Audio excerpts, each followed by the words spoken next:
আসুন আসুন, এদিকে আসুন দাদারা দিদিরা, স্বল্প দামে নিয়ে যান তরতাজা সবজি। আসুন আসুন। ভাই, আমাকে 1 কেজি পটল দিয়ে দাও তো। আপনি পটল কিনবেন, তাও আবার 1 কেজি? পকেটে টাকা পয়সা আছে তো? কি বলতে চাইছো তুমি? আমি 1 কেজি পটল কিনতে পারবো না। সেটা আমি কি করে জানবো? কিন্তু আপনাকে দেখে মনে হচ্ছে কিনতে পারবেন না। 1 কেজি পটলের দাম 100 টাকা। কিনতে পারবেন তো? 1 কেজি পটলের দাম 100 টাকা? তোমরা ইয়ার্কি পেয়েছো নাকি? আমি আগেই বলেছিলাম আপনাকে, আপনি কিনতে পারবেন না। শুধুই আমার সাথে তর্ক করছিলেন। কিনলে নেন, না হলে দোকানের সামনে থেকে সরে যান। এবার কিন্তু তোমার একটু বেশি বেশি হয়ে যাচ্ছে। যা ইচ্ছে তাই পেয়েছো নাকি? হ্যাঁ পেয়েছি, কি করবি করে নে। অনেকক্ষণ থেকে ভালোভাবে কথা বলছি, সকালবেলা মেজাজটা গরম করে দিস না। তুমি কি ভাবছো জোর গলায় কথা বললে আমি ভয় পেয়ে যাব? আমি এই ব্যাপারটা মোড়ল মশাইয়ের দোরগোড়া পর্যন্ত নিয়ে যাব।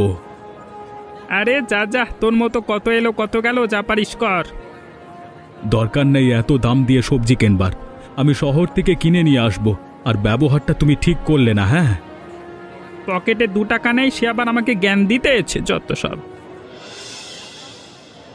ইমরান, আজকে অল্প করে মাছ নিয়ে যাব। কি মাছ নিলে ভালো হবে বলতো? কি মাছ খাবি সেটা তুই জানিস।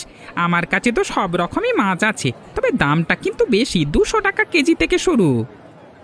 এই ইমরান, কি বলছিস কি? আমি বলছি রুই, কাতলা, পোনা মাছ এগুলো কত দাম? উফ, তোকে বলছি তো 200 টাকা কেজি থেকে শুরু। এগুলো 200 টাকা কেজি। তোরা দিনে দুপুরে ডাকাতে শুরু করেছিস দেখছি। সবজির দোকানে গেলাম, সেখানেও দাম বেশি। মাছের দোকানে আসছি, এখানেও দাম বেশি। দেখ ভাই, ধান্দার সময় জ্বালাতন করিস না। আরে ভাই, তুই আমার বন্ধু, আমার সাথে এরকম ভাবে কথা বলবি? তুই বন্ধুই হোস আর যেই হোস না কেন, আগে টাকা পয়সা রোজগার করতে হয়। সংসারটা তো আমাকে চালাতে হবে। আমার হয়ে তুই তো আর চালিয়ে দিবি না। হ্যাঁ, নিজের খেতে জোটে না, আবার আমাকে বলতে এসেছে।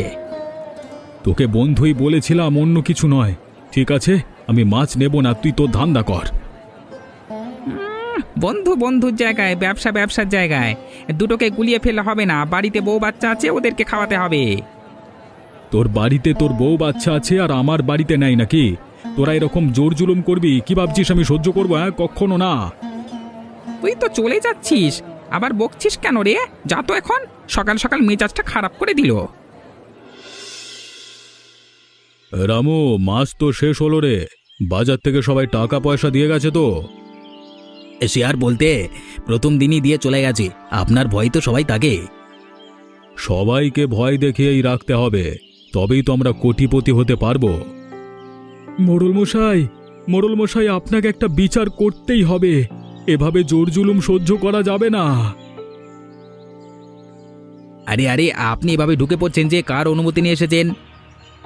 আর রামু, ওকে বলতে দে। তুমি বলো, কি বলবে? গ্রামের হাটে সবকিছুর আগুন দাম, কিন্তু শহরের এই জিনিসপত্র এত দাম নয়।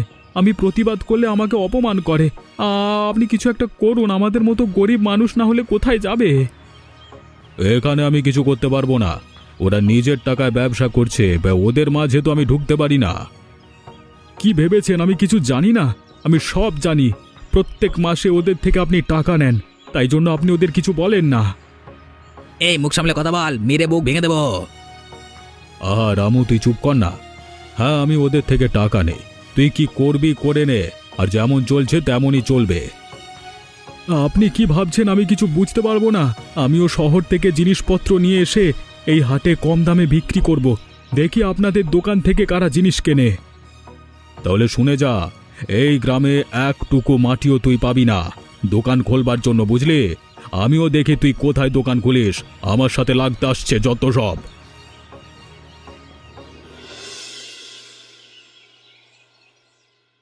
আমি চলে এসেছি। ও, তুমি চলে এসেছো? কই দাও দেখি, বাজারের ব্যাগটা দাও। আমি বাজার করে আনতে পারিনি গো। জিনিসের যা দাম কিছুই চিনতে পারবো না। মানে, আমি ঠিক বুঝতে পারলাম না। আমাদের গ্রামের হাটের প্রত্যেক বিক্রেতা চড়া দামে জিনিস বিক্রি করছে, আর তাদের পেছনে আছে স্বয়ং মোড়ল মশাই। এসব দেখে আমি তো নালিশ জানাতেও গিয়েছিলাম। তারপর শুনি পেছনে রয়েছে মোড়ল মশাই। তুমি মন খারাপ করো না। দেখবে উপরওয়ালা ঠিক কিছু না কিছু একটা উপায় বের করে দেবে। আমি রেগে গিয়ে মোড়ল মশাইকে বললাম শহর থেকে জিনিস কিনে এখানে সস্তায় বিক্রি করব, তখন কি বলল জানো? কি বললো গো? বলল দোকান খোলবার জন্য একটুকু জমিও দেবে না। তাহলে কি করে দোকান খুলবো বলো তো? শহরে কি জিনিসের অনেক দাম? হ্যাঁ, কম মানে অনেক কম। তাই জন্যই তো আমি প্রতিবাদ করেছিলাম, কিন্তু কিছুই হলো না। আমি কি বলছি, তুমি নদীর ওপর একটা মাচা করে দোকান খোলো। নদীটা তো আর গ্রামের একার নয়, জমির দরকারই পড়বে না। কথাটা তুমি মন্দ বলনি গো। এটা করলে মোড়ল মশাই কিচ্ছু করতে পারবে না। ভাগ্যে সেই খারাপ সময় তুমি আমার পাশে আছো। তোমার বউ গো আমি, সাত জন্ম পাশে থাকবো। এখন আর মন খারাপ করো না, যাও ঘরে গিয়ে বিশ্রাম করো। সত্যি ভাগ্য করে একটা বউ পেয়েছি।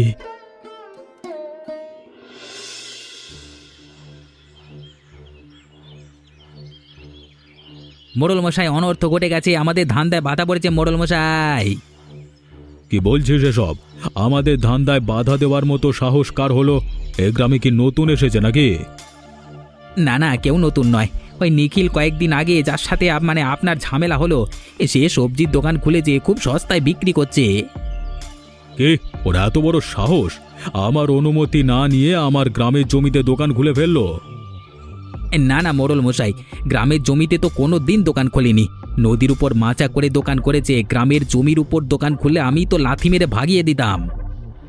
ওর মাথায় এত বুদ্ধি এলো কি করে? মোড়ল মশাই, আমাদের কিছু একটা করতেই হবে, আমাদের ধান্দা না হলে গেল। তোকে সহকারী করেছে কি এমনি এমনি? কিছু একটা তো ভাব, মাথা মোটা একটা। আমার মাথায় যে সব কিছু আসেনি। সে আসবে কেন? শুধু খাই খাই আর টাকা পয়সা সবই তো জানিস। ওকে মেরে ফেলতে হবে, আমাদের রাস্তা থেকে সরিয়ে দিতে হবে। তাহলে আমি লোক ভাড়া করি, আজকে রাতেই খালাস করে দেবে। হ্যাঁ, না না, কারোর দরকার নেই। আজকে সন্ধ্যায় আমি যাব ওর বাড়িতে।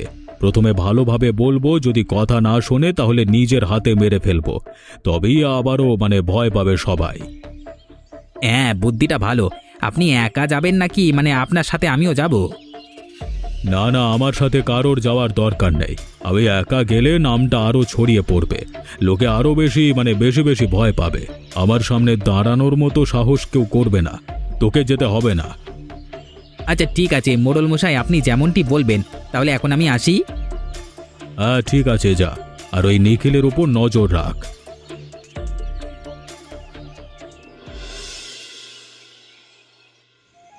আজকে ব্যবসা কেমন হলো গো? খুব সুন্দর ব্যবসা হয়েছে গো। সবাই আজকে আমার থেকে জিনিসপত্র কিনেছে। মোড়ল মশাইয়ের সব দোকান বসে গেছে। ঠিকই আছে, খারাপের সাথে খারাপ হওয়াই দরকার। তাহলে এবার এই ব্যবসাটাই শুরু করা যাক। তুমি জমিটা ভাগে দিয়ে দাও, অন্য কেউ চাষ করবে। তা করলেও মন্দ হয় না। ঠিক আছে, আমি ভেবে দেখছি।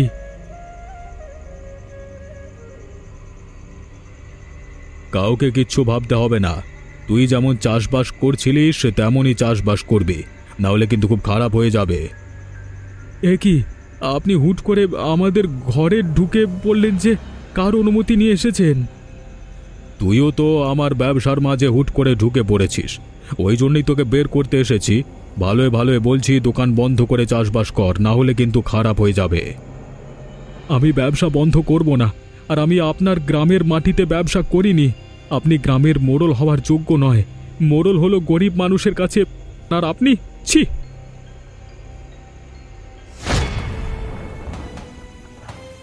ছোট মুখে বেশি কথা বলিস না রে। এবার বোঝ, অনেকক্ষণ ধরে ভালোভাবে বুঝিয়েছিলাম, রক্তারক্তি করতে বাধ্য করলি। এ কি করলেন মোড়ল মশাই? আপনি এই সামান্য ব্যাপারের জন্য আমার স্বামীকে মেরে ফেললেন, আমায় একা করে দিলেন। একদমই তাই। এই ব্যবসার মাঝে যে আসবে তাকে আমি সরিয়ে দেবই। এই খুনটা থেকে সবাই বুঝতে পেরে যাবে আমার বিরুদ্ধে যাওয়ার পরিণামটা কি। হে উপরওয়ালা, তুমি আমার সাথে কেন এমন করলে? আমার স্বামী তো কোনো ভুল কাজ করেনি, তাহলে আমাদের সাথে কেন এত নিষ্ঠুর হচ্ছ? আমার স্বামী ছাড়া যে দুনিয়ায় আমার কেউ ছিল না, তাকেও আমার কাছ থেকে কেড়ে নিলে। একি, নিখিল দাদার এই অবস্থা কি করে হলো? অনেক চেঁচামেচি শোনার পর আমি ছুটে এলাম। তোমার দাদা মোড়ল মশাইয়ের বিরুদ্ধে গিয়েছিল বলে উনি এসে খুন করে দিয়েছেন। এখন আমি কি করব কিচ্ছু বুঝতে পারছি না। বোন, তুমি এভাবে কেঁদো না। কি হয়েছে আমাকে খুলে বলো। ও আচ্ছা, এই ব্যাপার। তাহলে তো তোমাকে শক্ত হতে হবে। তোমার স্বামীর কাজটা তোমাকেই সম্পূর্ণ করতে হবে। কাজটা সম্পূর্ণ করতে গিয়ে যদি আমার জীবনটাও চলে যায়? তোমায় আগে সকল গ্রামবাসীর মন জয় করতে হবে। হাটের সব দোকানদারকে নিজের দলে টানতে হবে। তারপরে তুমি কোনো কাজ শুরু করতে পারবে। আমি পারবো না। তোমার পাশে কেউ নেই।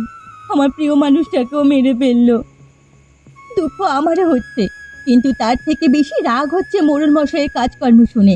এখন ভেঙে পড়ার সময় নয়, জেদ ধরতে হবে। কাজটা সম্পূর্ণ করতে হবে আমাদের। আমি তোমার পাশে আছি। আমি কি করব কিচ্ছু বুঝতে পারছি না। তুমি যেটা ভালো বোঝো তাই করো। কাল সকালে তুমি আমার সাথে বাজারে যাবে। আমি সবাইকে বোঝানোর চেষ্টা করব। সবাই যদি বুঝে মোড়ল মশাইয়ের বিরুদ্ধে চলে যায় তাহলে তো খুব ভালো হবে। না হলে গ্রামে থেকে কোনো লাভ নেই। কালই দেখা যাক কি হয়।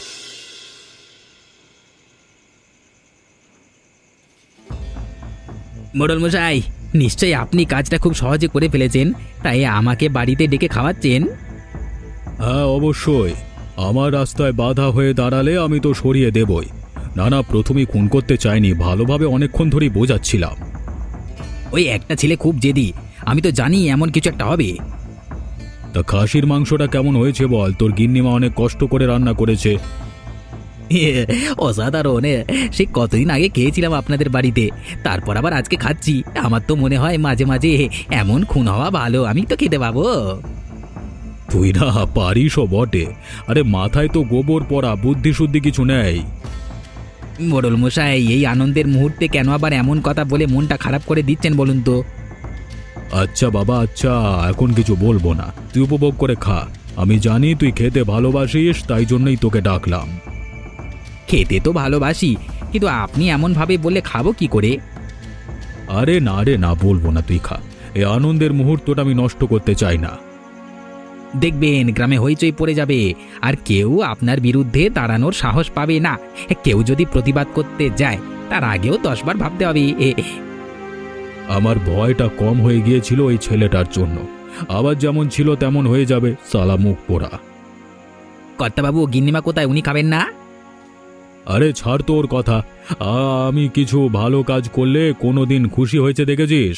আজকেও রাগ করে ঘর চলে গেছে। বাদ দে, শুধু শুধু মেজাজটা খারাপ করতে চাই না আমি। তুই কা। একটা কথা বলছি, কিছু মনে করবেন না। মেয়েদের বুদ্ধি হাঁটুর নিচেই থাকে। ঠিক বলেছিস। এতদিনে একটা কথার কথা বলেছিস।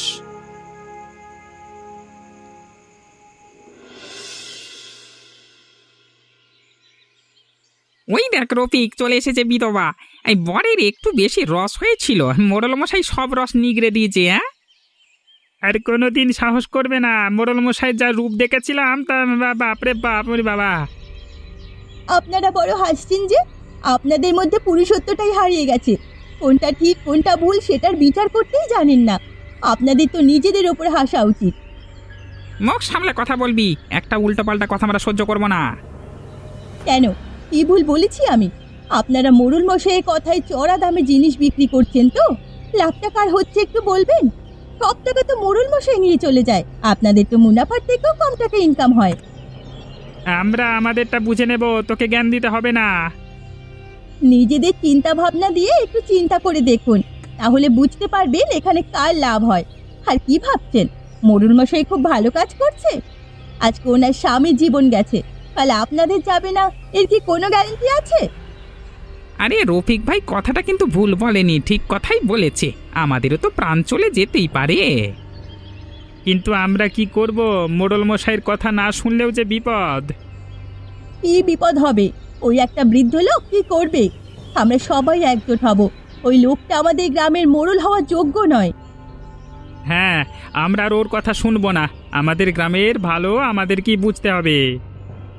দিদি, আমাদের ক্ষমা করে দেবেন, অনেক খারাপ কথা বলেছি আপনাকে। না, ক্ষমা চাইতে হবে না।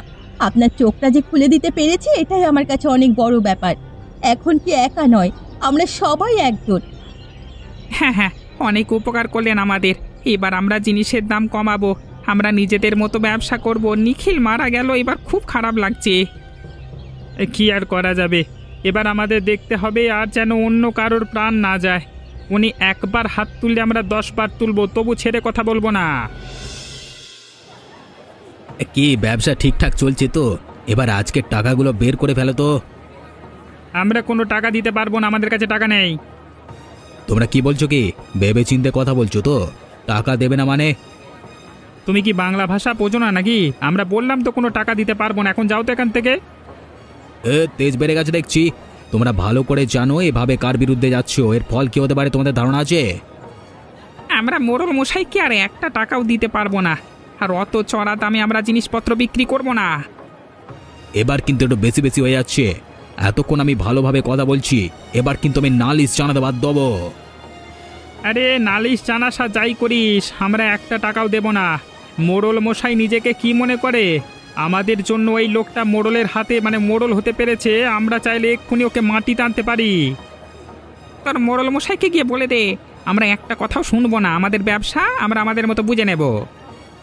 ঠিক আছে, তোমরা যখন ভালোভাবে শুনবে না, আমি তাহলে গিয়ে নালিশ জানাই। তারপর তোমাদের কি অবস্থা হবে দেখে নিও। আগের দিন নিখিলের ঘটনাটা শুনেছিলে তো? বাজে কথা বলিস না, এখান থেকে চলে যা বলছি, না হলে কিন্তু খুব খারাপ হয়ে যাবে।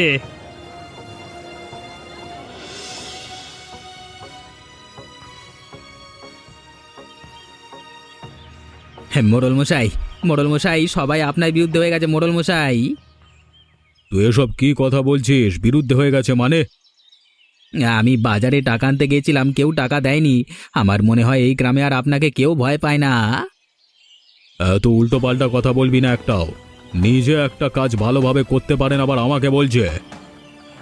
মোড়ল মশাই, আপনি আমাকে মারলেন, কিন্তু আপনি ঠিক করলেন না। আমি তো আমার কাজ করতে গেছিলাম।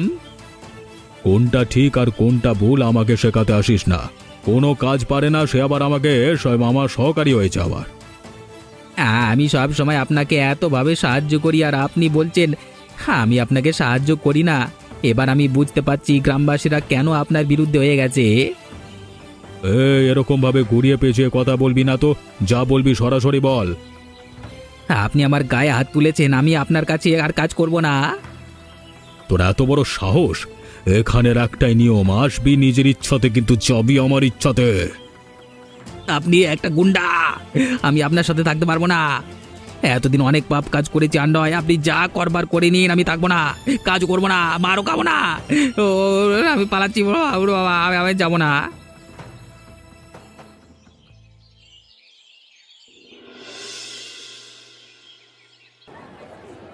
বৌদি, আপনাকে অনেক খারাপ কথা বলেছি, আমাদের মাফ করুন। তোমরা আমাকে খারাপ কথা বলেছো, তাতে আমার খারাপ লাগেনি গো। আমার খারাপ লেগেছে আমার স্বামীটা কী দোষ করেছিল যে ওকে মেরে দিল। ভালো মানুষের আয়ু বেশি দিন হয় না। ওপরওয়ালা ওনাকে পাঠিয়েছিলেন সকলের চোখ খুলে দেওয়ার জন্য, ওনার কাজ হয়ে গেছে, তাই ওপরওয়ালা আবার তাকে ফিরিয়ে নিয়েছেন।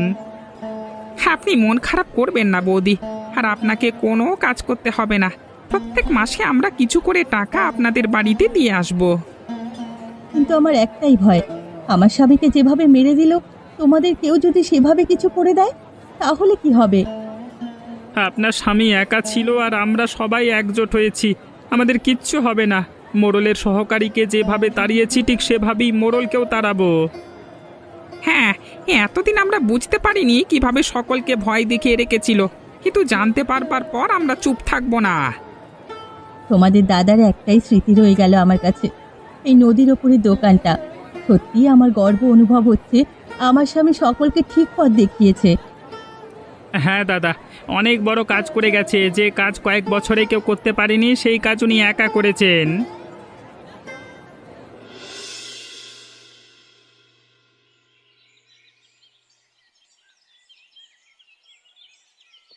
এই তোরা কি সব মনে করেছিস রে?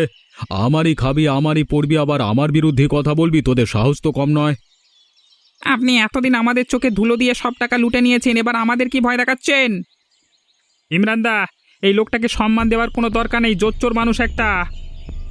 মুখ সামলে কথা বল, না হলে কিন্তু নিখিলের যেমন অবস্থা করেছিলাম ঠিক সেই অবস্থা তোদের করব।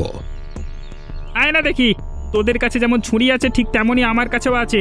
তুই কি ভাবলি সারা জীবন এইভাবেই শাসন করবি আর কেউ কিছু করতে পারবে না? ভালো ভালো এই গাঁ থেকে বেরিয়ে যা, না হলে কি তো অন্য পদক্ষেপ নিতে বাধ্য হবো। না না, এদের সাথে বেশি তর্ক করলে হবে না। সবাই ক্ষেপে গেছে আমার উপর। তার থেকে ভালো আস্তে আস্তে গ্রাম ছেড়ে বেরিয়ে যাই। অনেক টাকা তো করে নিয়েছি, সারা জীবন বসে বসে খাবো। এই কথাটা তোর কানে যাচ্ছে না? আমাদের গ্রাম থেকে বেরিয়ে যা বলছি। আচ্ছা আচ্ছা, আমি চলে যাচ্ছি। আমার অনেক বড় ভুল হয়ে গেছে। এই রাজশেখর বাবু চললেন কোথায়? যা টাকা পয়সা নিয়েছেন সকল দিয়ে যান। আমার কাছে কোনো টাকা পয়সা নেই, কি করে দেবো? দেখেন অনেকক্ষণ থেকে ভালোভাবে কথা বলছি, আপনিও ভালোভাবে টাকাগুলো ফিরিয়ে দিন, না হলে অন্য কিভাবে টাকা বের করতে হয় সেটা আমাদের ভালোভাবেই জানা আছে। তোরা একটু শোন আমার কথাটা বাপ। আর সব টাকা যদি নিয়ে নিস, আমি তাহলে কিভাবে বাঁচবো ভাই? বয়স হয়েছে, কাজও তো করতে পারবো না। অত সহানুভূতি আমরা দেখাতে পারবো না। আর এখন ভালোভাবে কথা বলে লাভ হবে না। যেটা নিয়েছিস তাড়াতাড়ি দিয়ে যা, হ্যাঁ? গ্রাম থেকে দূর হয়ে যা, না হলে কিন্তু পিটিয়ে মেরে ফেলবো। না না, মারিস না আমাকে, মারিস না, দিয়ে যাচ্ছি। এমনই মজার মজার গল্প দেখতে আমাদের চ্যানেলটিকে সাবস্ক্রাইব করতে ভুলবেন না।